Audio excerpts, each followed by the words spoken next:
వాడు ఏం చెప్తున్నాడు మాకు అర్థం కావట్లేదు కానీ వాడు ఏం చెప్తున్నాడు ఇది మాకు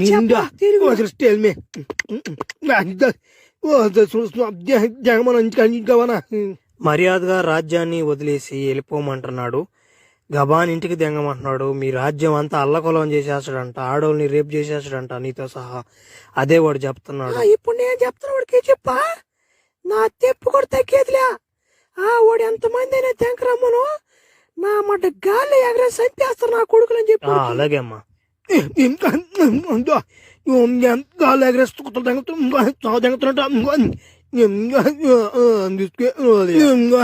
అంటారు అనుకుంటున్నా.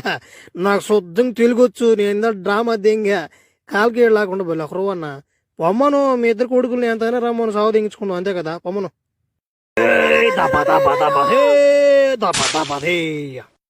నా కొడక మా రాజ్యానికి వచ్చి ఎగస్ట్రాలు దెంగతా మా అమ్మ కావాల్సి వచ్చింది నీకా. నా ఎలా ఆడే ఉంటారు వస్తున్నా నా కొడక దెంగికి చచ్చిపోతావు నువ్వు నా కత్తిపోటుకా ఉండరు. అమ్మా నేను అయిపోయారు నా కొడక నువ్వు